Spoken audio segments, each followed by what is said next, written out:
ओ sir या ना sir या ना. एक मिनिट. इतिहासाचा तास आहे का? नाही नाही नाही. तरी मी येणार.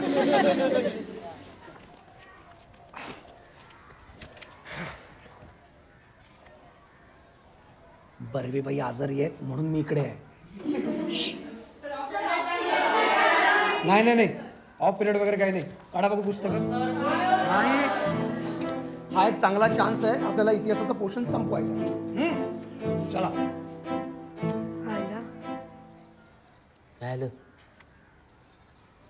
जो इतिहास आहे भूतकाळात ठीक आहे माहिती पाहिजे वगैरे, पण मी भविष्यकाळाबद्दल विचार करतोय. भविष्यात काय होणार आमचं? आमचं? कोणाचं? म्हणजे आपल्या सगळ्यांचं रे. हो जोशी बुवा, काय चाललंय काय तिकडे? पुस्तक कुठे आहे तुमचं? हा खरं तर भूगोल, नागरिकशास्त्र आणि इतिहास हे तीनच विषय शिकणे आणि शिकवण्याजोगे आहेत. बाकी भाषा तर काय आपण तशी शिकतोच आहे की नाही. बाकी सगळे विषय बकवास बकवास. असं नाही काय.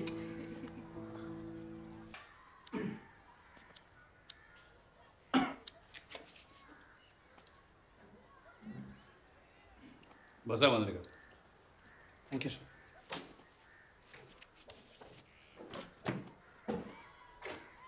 जिल्हा पातळीवरचं अधिवेशन आहे.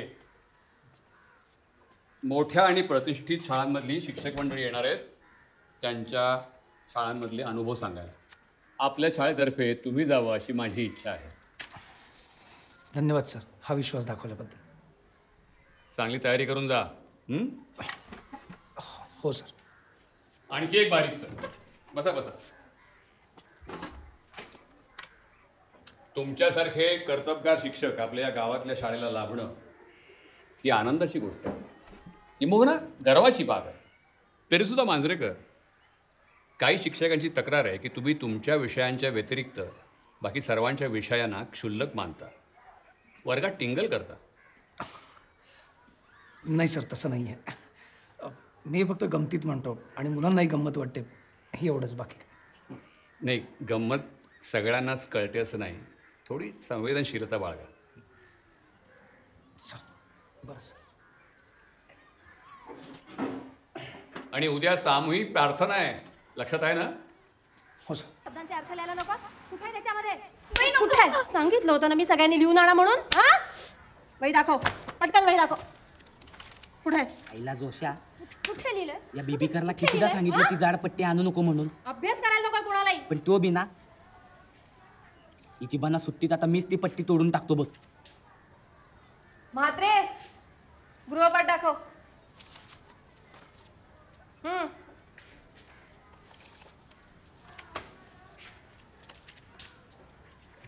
किती शब्दांचे अर्थ काढायला सांगितले होते? 5 सांगितले होते ना? हे किती आहेत? 10. हुशार समजतो स्वतःला? जास्त शहाणपणा कोणी करायला सांगितलंय? बघू कुणी केलंय हे? मीच काढले बाई. गॅलंटचा अर्थ सांग. तूच काढलेस ना अर्थ? गॅलंटचा अर्थ सांग. खोटं बोलतोस मायशी? खोटं बोलतो मायशी? हा खोटं बोलतो?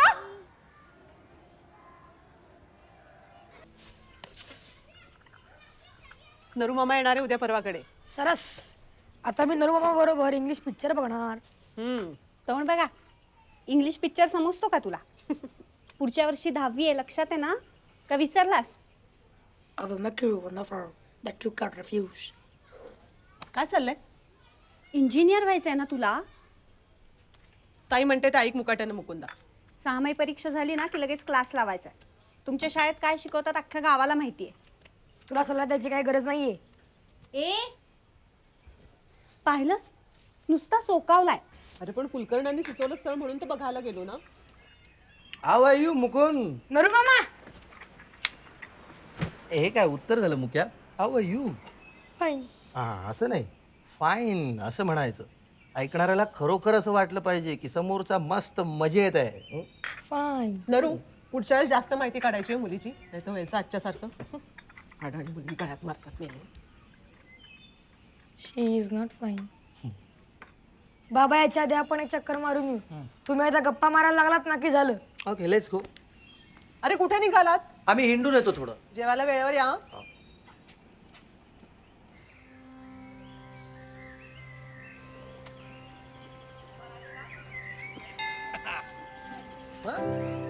काय म्हणतात तुझं मित्रमंडळी?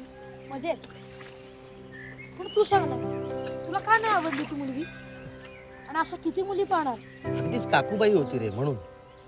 ओके आपण खरं म्हणजे ना एखादी ख्रिश्चन वगैरे मुलगी करणार. त्या कशा स्मार्ट असतात ना, बॉपकट वगैरे चटपटीत असतात. जकास गुरुमामा तू असंच कर. तू एखादी पटवणार, मस्तपैकी लाईन मार, प्रेम कर आणि भानगड चालू असताना कुणालाही सांगायच्या आधी फक्त मलाच सांग. लग्नाच्या आधी 2-4 तिची आणि माझी भेट घालून दे. मी सूममध्ये राहीन ना. लग्न झाल्यानंतर आईसाहेबांच्या आणि अंबाबाईच्या नाकावर टिचून सांगेन मला हे आधीच माहिती होतं. मग त्यांचे चेहरे बघणार काय असतील. Young man, are you in love? काय तू कुणावर लाईन वगैरे मारतोस का? आपण नाही तसल्या भानगडीत पडत. किती वाजले? चल आपण निघू. आई थालीपीठ करणार मग.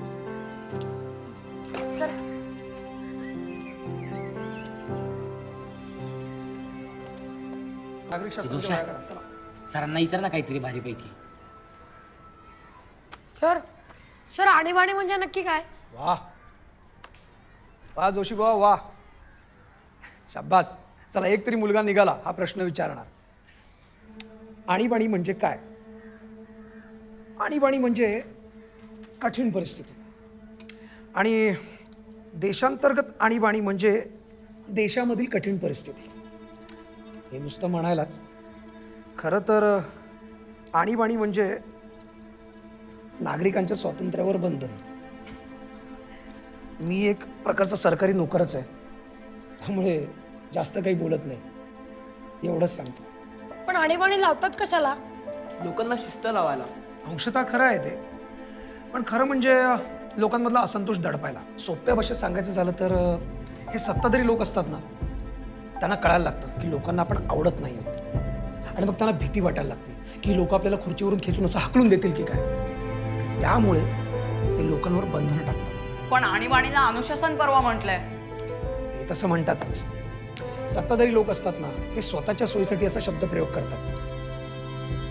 पण तुम्ही लहान आहात अजून, तुम्ही याचा फार विचार करू नका. अभ्यास करा आणि चांगल्या मार्कांनी पास व्हा. पण आणीबाणीत लोकांना आपल्या भावना व्यक्त करता येत नाहीत. बरोबर.